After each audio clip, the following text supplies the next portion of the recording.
One waitress, one arrogant millionaire, and a grand piano. What started as a cruel attempt to humiliate her turned into a moment that silenced the room and shattered egos. You won't believe how she turned the tables with nothing but her talent. It was a warm Friday evening, and the hum of conversations filled the air at La Fontaine, an upscale restaurant tucked into the heart of Raleigh, North Carolina. The clinking of glasses, soft footsteps of servers, and the faint strains of jazz from a corner piano created an ambience of refined indulgence. Deborah, a 25-year-old waitress with a quiet demeanor and an unmistakable spark in her eyes, moved swiftly between tables, balancing plates and smiles. To most patrons, she was just another face in uniform. But inside, she carried dreams bigger than the luxurious dining room around her. Deborah's passion wasn't serving tables, it was music. Ever since she was a child, the piano had been her refuge, a place where she could express every joy, every sorrow, and every unspoken thought. But dreams don't pay the bills. Working long shifts at La Fontaine was a necessity, a stepping stone toward the music academy she longed to attend. Few knew about her talent, except for the restaurant staff who occasionally caught her stealing moments at the old upright piano in the back room during breaks. That night, as the evening rush began to settle, the door swung open and in walked Leonard Grayson. Instantly recognizable, the wealthy entrepreneur made an entrance like he owned the room. Flanked by a few equally polished companions, Leonard exuded an air of superiority. Known for his sharp tongue and penchant for spectacle, his presence made even the most seasoned staff stand straighter. Deborah's colleagues exchanged knowing glances. Leonard was not an easy guest. He was the kind who thrived on pushing people's buttons. For Deborah, though, he was just another table to manage in a long night's work. But this wasn't going to be a normal evening. As Leonard scanned the room, his gaze landed on Deborah. Something about her seemed to catch his attention, a momentary pause, then a smirk. Deborah felt the weight of his stare but brushed it off, focusing instead on refilling water glasses and clearing plates. But Leonard wasn't done with her. He'd already decided she was going to be his entertainment for the night. Deborah had grown up in a small town in South Carolina, where dreams of grandeur often felt as distant as the stars. Her mother, a single parent and a tireless caregiver, had worked double shifts as a nurse to ensure Deborah and her siblings had food on the table. Despite their modest means, music had always been a constant in their home. Her mother's old vinyl records and the out-of-tune piano gifted by a neighbor were the seeds of Deborah's love for melody. That piano became her escape. While other kids played outside, Deborah spent hours teaching herself to play. She mimicked the songs on the radio, then ventured into classical pieces she found in second-hand music books. Her talent didn't go unnoticed. She played at church, school recitals, and community events. But recognition couldn't mask the financial hurdles that loomed over her dreams. By the time she turned 18, the reality was clear. A professional music career would have to wait. Scholarships didn't come through, and family responsibilities took precedence. Deborah packed away her concert ambitions, replacing them with the practicality of earning a living. Yet she couldn't entirely give up. The piano was more than a dream. It was her identity. When she moved to Raleigh a few years ago, Deborah sought out a job at La Fontaine, not just because of the pay, but because of the grand piano tucked into the corner of the restaurant. Even though she rarely had time to play it, just knowing it was there gave her a sense of comfort. Music hadn't left her. It was simply waiting. That night, as Leonard and his entourage took their seats, Deborah approached their table, balancing a tray with practiced grace.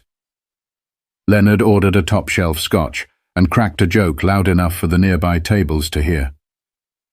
Deborah offered a polite smile as she took their orders, her voice steady despite the strange energy radiating from him. "Deborah, huh?" Leonard said, glancing at her name tag. "Sounds like someone with a lot of hidden talents."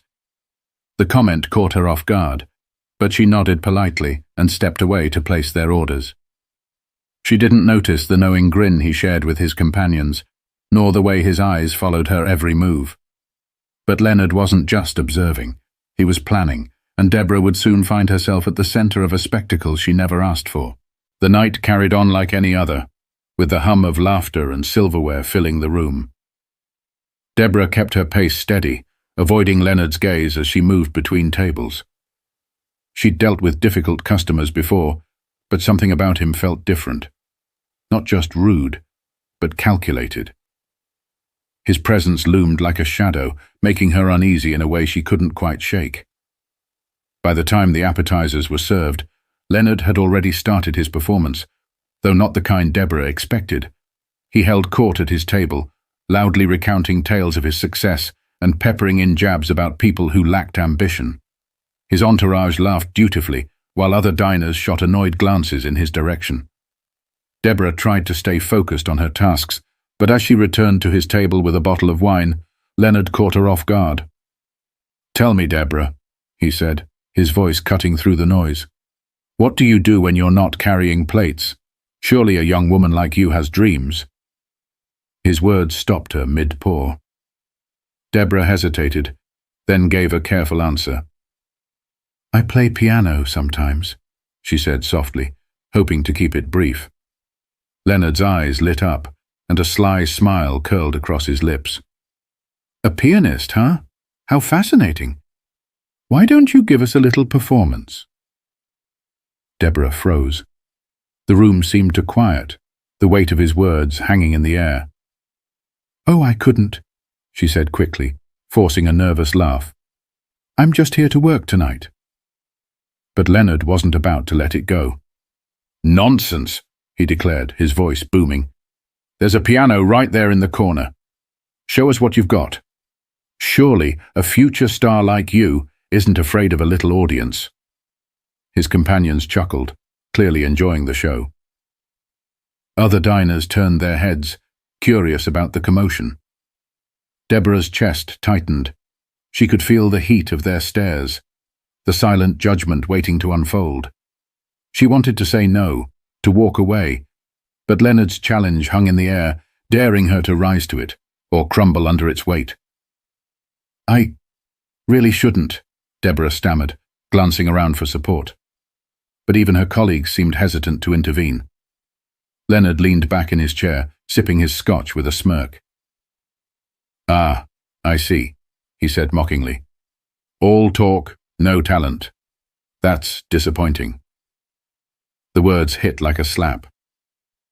Deborah's hands clenched at her sides. She wasn't one to seek confrontation, but the way he dismissed her, like she was a joke, a nobody, cut deeper than she expected.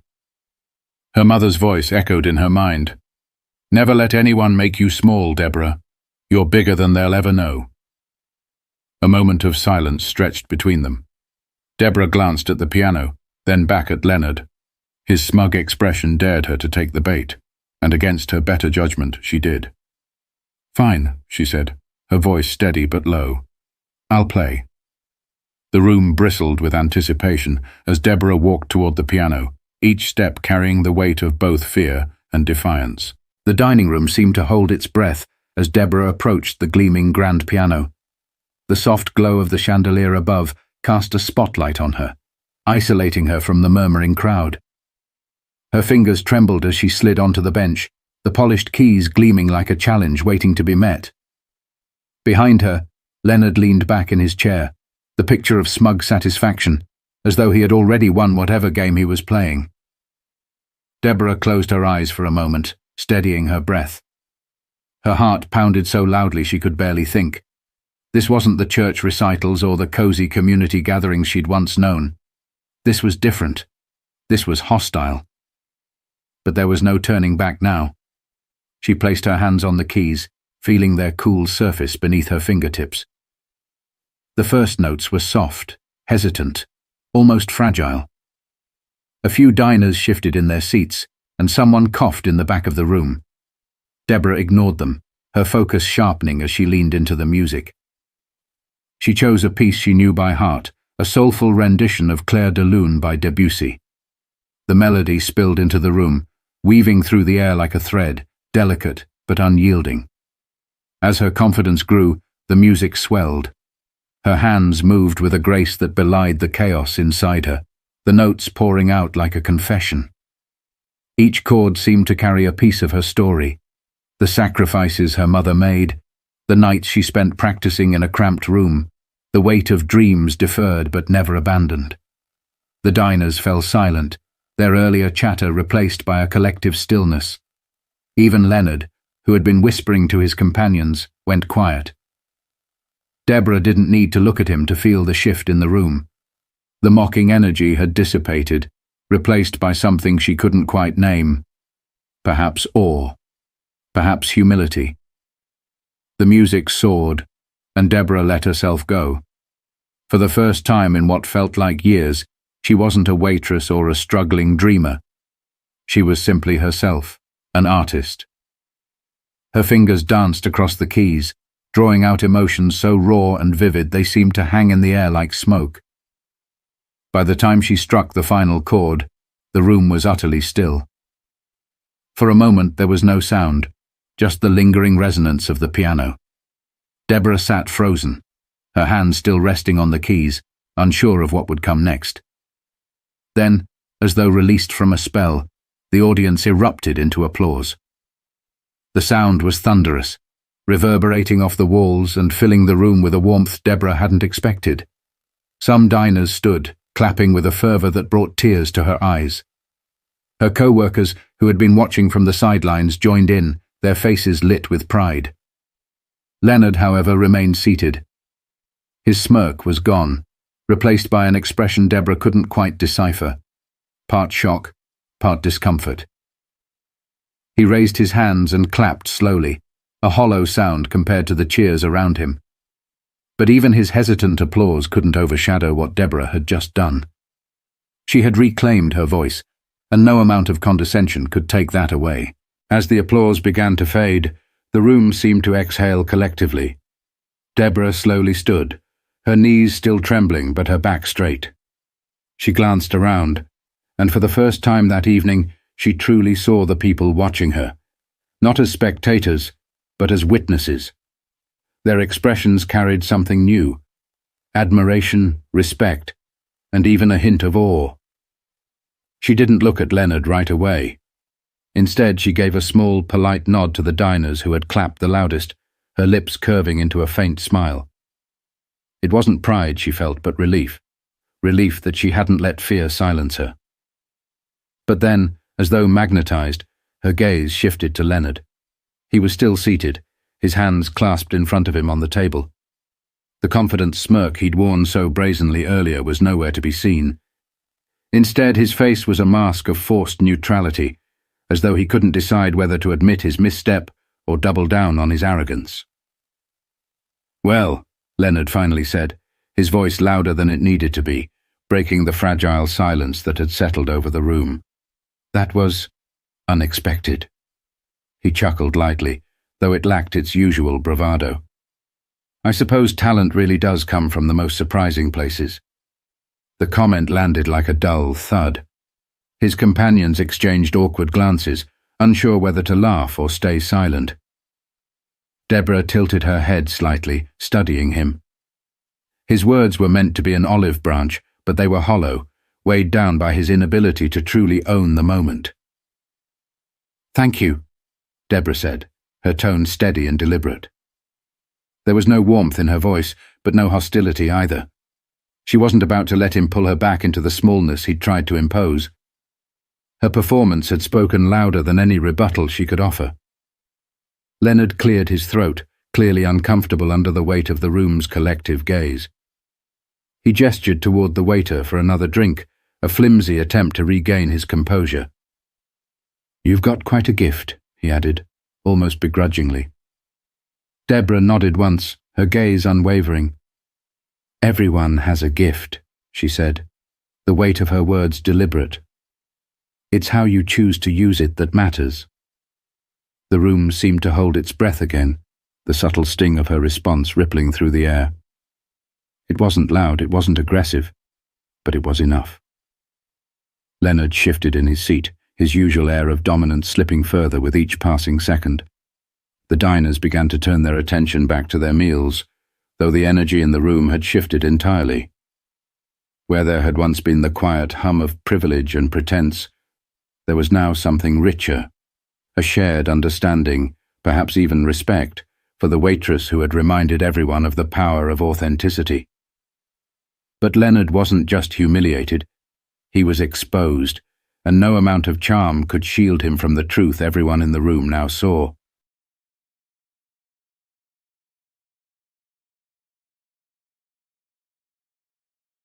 Deborah stepped away from the piano, the weight of the moment settling in her chest. Her colleagues greeted her with quiet smiles and subtle nods of encouragement as she returned to her station. She still had a job to finish, but something about her posture had changed. Her head was held a little higher, her movements more deliberate. Leonard's table had quieted. His entourage, who had laughed so freely at her expense earlier, now avoided eye contact, their conversation subdued. The bravado that once filled their corner of the restaurant had evaporated, leaving only an awkward silence in its place. The night continued, but Deborah felt lighter. Each step she took through the dining room felt more purposeful, her confidence blooming in a way she hadn't expected. As she refilled glasses and cleared plates, patrons stopped her to offer kind words. "You're incredible," one older woman said softly, as Deborah set down a coffee cup. "I don't think I've ever heard anything so moving." "Keep going," another man added. "You've got something special. Don't let anyone tell you otherwise." Deborah thanked them with quiet humility, her heart swelling with gratitude. These weren't just compliments. They were validations of everything she'd worked for, everything she'd dreamed of becoming. Leonard, however, was not so gracious. As Deborah approached his table to deliver the check, he looked up at her with an expression that teetered between annoyance and reluctant admiration. "You've made your point," he said, his tone clipped. "No need to rub it in." Deborah paused, meeting his gaze directly. "It was never about proving anything to you," she replied, her voice calm but firm. "I just wanted to play." Leonard had no response. He fidgeted with his drink, his once commanding presence reduced to an awkward shuffle. The power dynamic had shifted completely, and everyone at the table knew it. As Leonard scribbled his signature on the check, one of his companions, a younger man with a softer demeanor, looked at Deborah and said, "You were amazing. Truly." The sincerity in his voice caught her off guard, and for a moment she saw a flicker of humanity in a group she had written off as shallow. "Thank you," she replied, offering a small smile before walking away. The night ended with Leonard and his group leaving quietly, their usual grand exit replaced by a hasty retreat. Deborah watched them go, feeling neither triumph nor bitterness. She wasn't thinking about Leonard anymore. Her mind was already on the next step. The tips from that night were unusually generous, enough to cover her rent and leave a little extra for piano lessons she'd been postponing. As she locked up and walked home, the crisp air filling her lungs, Deborah felt something she hadn't felt in years. Certainty. She wasn't just a waitress, and she wasn't just a dreamer. She was an artist, and nothing, not mocking words, not financial struggles, not fear, could take that away from her. But as she walked, her thoughts weren't on the night's conflict, they were on the future, where her dreams finally felt closer than ever. Deborah sat on the worn bench in her small apartment, her fingers gliding over the keys of her old upright piano. The sound wasn't as crisp or rich as the grand piano at La Fontaine, but it didn't matter. The music came from her heart, just as it always had. That night, something shifted within her. Not just a moment of triumph, but a realization that her talent wasn't something she needed to hide or justify. It was hers, and it was enough. In the days that followed, the events at the restaurant became something of a local story. Patrons who had witnessed her performance shared the tale, and word began to spread. A few days later, Deborah received a call from a man who had been dining that night, a music producer visiting from Nashville. He wasn't offering fame or fortune, but a chance to record a demo, a step towards something she had only dared to dream of. Deborah agreed, not because she believed it would change her life overnight, but because it felt like a door opening, one she wasn't afraid to walk through. For years, she had let fear and doubt whisper lies into her mind, telling her she wasn't enough, that her dreams were too big. But now, she saw the truth. Resilience and authenticity were her greatest strengths. The incident with Leonard Grayson wasn't just a humiliating spectacle turned victory. It was a reminder of the power of integrity. Leonard, for all his wealth and bravado, had nothing that could diminish her. He represented every voice of doubt she had ever faced, and she silenced him with nothing but the purity of her craft. To anyone watching her story, Deborah's message was clear. Never let someone else define your worth. The world is full of Leonard Graysons, people who project their insecurities onto others to feel powerful. But true power comes from staying rooted in who you are and letting your passion speak louder than their ridicule. As she closed the piano lid and rested her hands on the faded wood, Deborah smiled. Her journey was far from over, but for the first time, it felt like it had truly begun. What about you? What dream have you been holding back on because of fear or doubt? Don't wait for someone like Leonard to test you. Take your step forward now. If Deborah's story inspired you, subscribe for more stories of resilience and triumph. Your story could be next.